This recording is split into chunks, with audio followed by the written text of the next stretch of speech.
स्वागत है आपका आपके अपने YouTube चैनल एग्जाम पॉइंट पर। मैं रोज की तरह आज फिर 17 जून 2025 का करंट्स अफेयर लेकर आया हूं। आज 17 जून के जितने भी इम्पोर्टेंट क्वेश्चन बनते हैं उन्हें हम डिस्कस करेंगे, उनके इम्पोर्टेंट फैक्ट भी जानेंगे। दोस्तों, आप किसी भी एग्जाम की तैयारी कर रहे हैं तो ये वो वीडियो आपके लिए मोस्टफुल रहने वाला है। इस वीडियो के लास्ट में हमने आपके लिए एक क्वेश्चन रखा है जिसका आंसर आप लोगों को कमेंट्स बॉक्स में देना है। आइए शुरू करते हैं। पहले नंबर का क्वेश्चन देख लेते हैं। पहले नंबर का क्वेश्चन देखते हैं। अंतरराष्ट्रीय योग दिवस IDY की 10वीं वर्षगांठ पर वैश्विक स्वास्थ्य कार्यक्रम के 11वें संस्करण के लिए किस शहर को राष्ट्रीय मेजबान के रूप में चुना गया है? सही आंसर है डी, विशाखापट्टनम को। की पॉइंट देखते हैं। भारत में अंतरराष्ट्रीय योग दिवस IDY की 10वीं वर्षगांठ मनाने की तैयारियों के बीच आंध्र प्रदेश के विशाखापट्टनम को वैश्विक स्वास्थ्य कार्यक्रम के 11वें संस्करण के लिए राष्ट्रीय मेजबान के रूप में चुना गया है।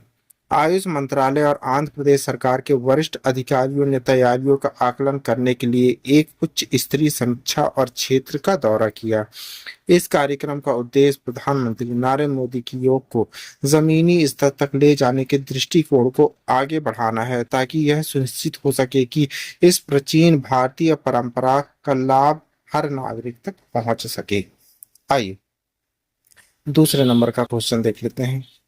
जनगणना किस मंत्रालय द्वारा आयोजित की जा रही है? सही आंसर है बी, गृह मंत्रालय के द्वारा।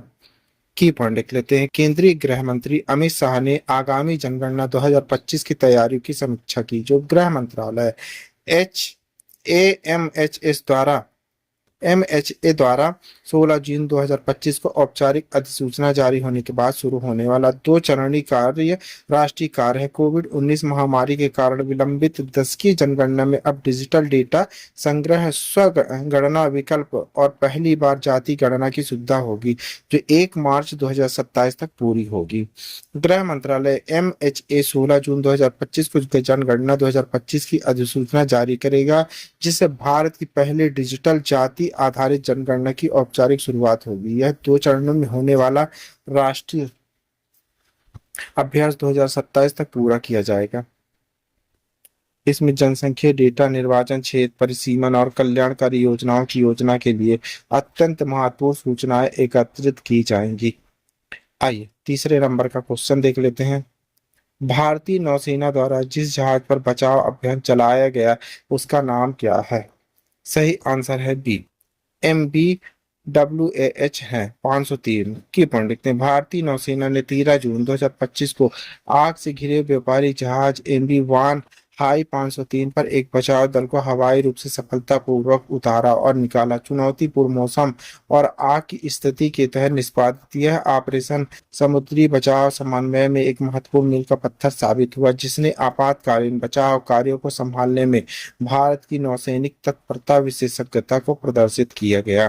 13 जून 2025 को भारतीय नौसेना ने आग की चपेट में आई मालवाहक जहाज MV1 503 एक उच्च जोखिम वाला हवाई बचाव और निकासी अभियान सफलतापूर्वक पूरा किया।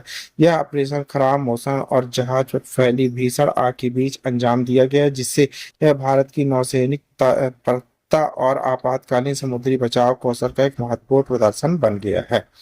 आइए आगे बढ़ते हैं। चौथे नंबर का क्वेश्चन देख लेते हैं। किस मंत्री ने चेन्नई में गरुड़ एरोस्पेस के कृषि ड्रोन स्वदेशीकरण सुविधा का उद्घाटन किया है? सही आंसर है सी, कमलेश पासवान जी ने। की पॉइंट लिखते हैं। केंद्रीय ग्रामीण विकास राज्य मंत्री कमलेश पासवान ने 14 जून 2025 को चेन्नई में गरुड़ एरोस्पेस की कृषि ड्रोन स्वदेशीकरण सुविधा का उद्घाटन किया। उद्घाटन के साथ ही मंत्री ने 300 उत्कृष्टता केंद्रों COE का भी अनावरण किया और DGCA द्वारा अनुमोदित ट्रेन द ट्रेजर TTT कार्यक्रम को हरी झंडी दिखाई, जिससे भारत ड्रोन नवाचार, आत्मनिर्भरता और कौशल विकास के मामले में सबसे आगे खड़ा हो गया। यह पहले प्रधानमंत्री नरेंद्र मोदी के 2030 तक भारत को वैश्विक ड्रोन हब में बदलने के सपने को पूरा करने की दिशा में एक महत्वपूर्ण कदम है। आइए 5वें नंबर का क्वेश्चन देख लेते हैं। हेल्प एज इंडिया द्वारा अंतर पीढ़ी संबंधों पर जारी रिपोर्ट का शीर्षक क्या है? अध्ययन में गैर महानगरों में मजबूत अंतर पीढ़ी संबंध पाए जाते हैं। सही आंसर है बी, INBO रिपोर्ट। की पॉइंट लिखते हैं। हेल्प एज इंडिया ने अपनी तरह का पहला अध्याय विश्व वृद्ध वरिष्ठ दुरुपयोग जागरूकता दिवस WEAD के उपलक्ष्य में किया। रिपोर्ट का शीर्षक अंतर पीढ़ी गतिशीलता और बढ़ाने पर ध्यान धारणाओं को समझना INBO रिपोर्ट है। सर्वेक्षण में 5.789 उत्तरदाताओं को 10 शहरों में शामिल किया गया, जिसमें दिल्ली, मुंबई, कोलकाता, कानपुर, नागपुर, अहमदाबाद शामिल है। मजबूत पारंपरिक मूल पर अंतर पीढ़ी गैर महानगर देखें। आइए छठे नंबर का क्वेश्चन देखते हैं। गद्दार तेलंगाना फिल्म अवार्ड्स में सर्वश्रेष्ठ अभिनेता का पुरस्कार किसे मिला है?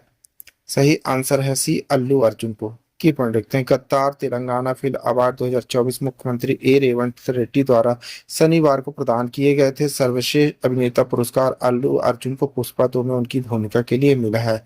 पेंडी जयराम फिल्म अवार्ड भारतीय फिल्म व्यक्ति मणिरत्नम को प्रदान किया गया। NTR film award Nandamuri Balakrishna N Balakrishnan को प्रदान किया गया है। आइए 7वें नंबर का क्वेश्चन देख लेते हैं। नक्शा चरण 2 क्षमता निर्माण कार्यक्रम के दूसरे बैच से संबंधित नक्शा का पूर्ण रूप क्या है? सही आंसर है बी, शहरी आवासों का राष्ट्रीय भू स्थानिक ज्ञान आधारित भूमि सर्वेक्षण। की पॉइंट देख लेते हैं।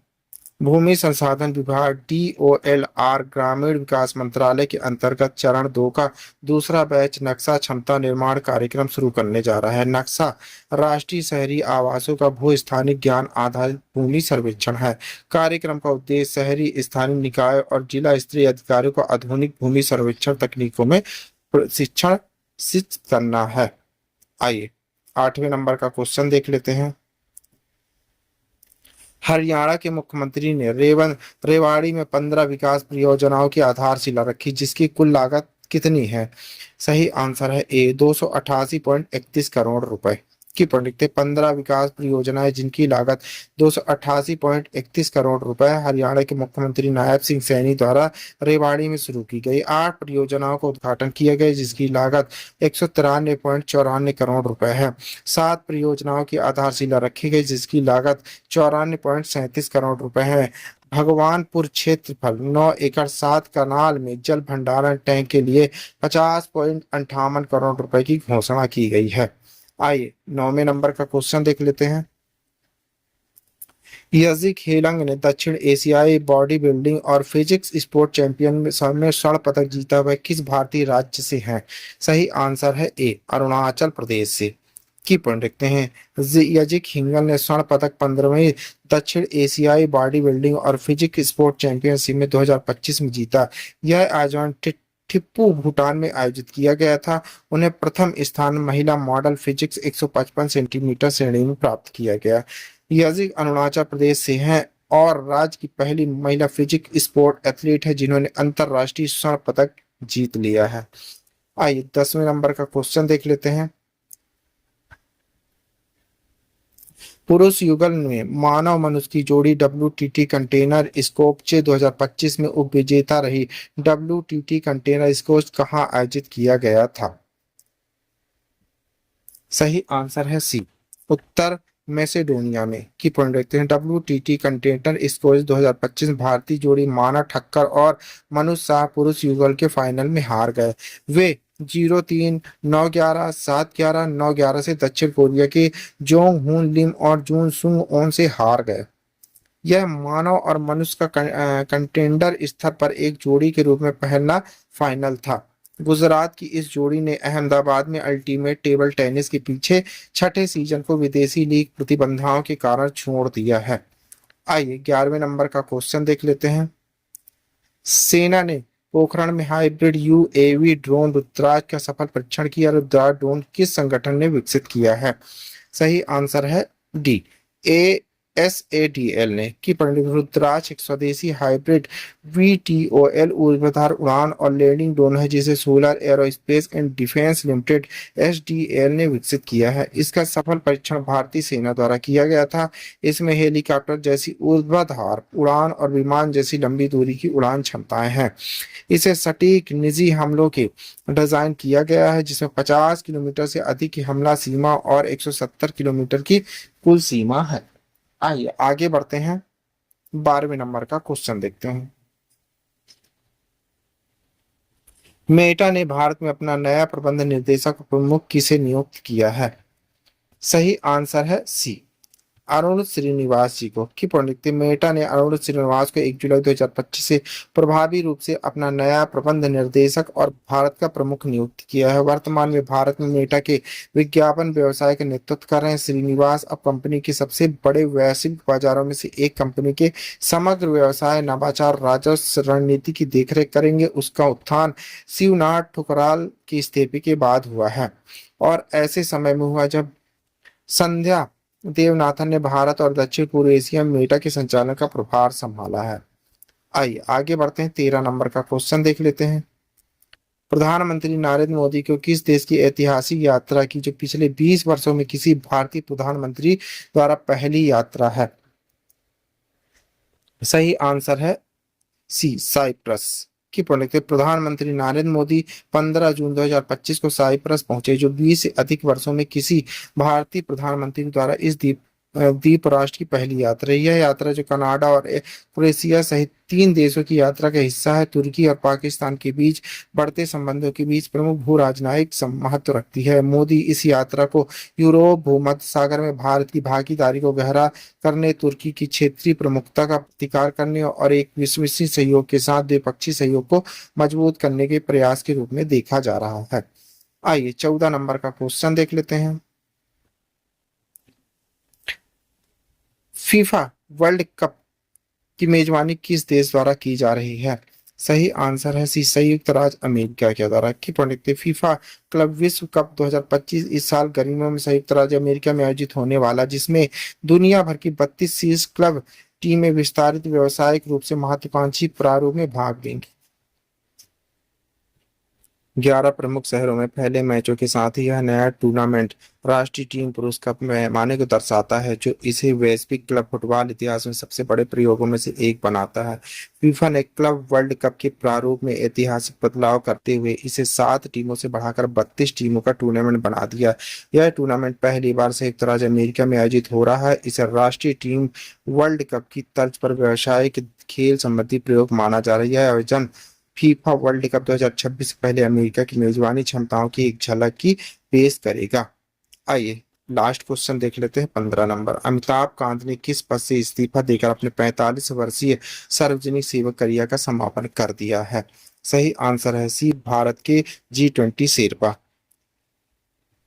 की पंडित वरिष्ठ नौकरशाह सुधारवादी अमिताभ कांत ने भारत के G20 शेरपा के पद से आधिकारिक तौर पर इस्तीफा दे दिया, जिससे सार्वजनिक सेवा में उनके 45 साल के उल्लेखनीय करियर का समापन हो गया है। अधिकारी कांत को भारत द्वारा G20 प्रेसिडेंटी संभालने कुछ महीने पहले जुलाई 2022 में भारत की G20 शेरपा के रूप में नियुक्त किया गया था। लिंक्डइन पर मई न्यू जर्सी शीर्षक पोस्ट उन्होंने अपने इस्तीफे की घोषणा की। भारत के परिवर्तनकारी विकास एजेंडे में महत्वपूर्ण भूमिका निभाने देश की G20 अध्यक्षता के दौरान नेतृत्व के लिए जाने जाने वाले कांत का इस्तीफा एक प्रभावशाली नौकरशाही युग के अंत का प्रतीक है।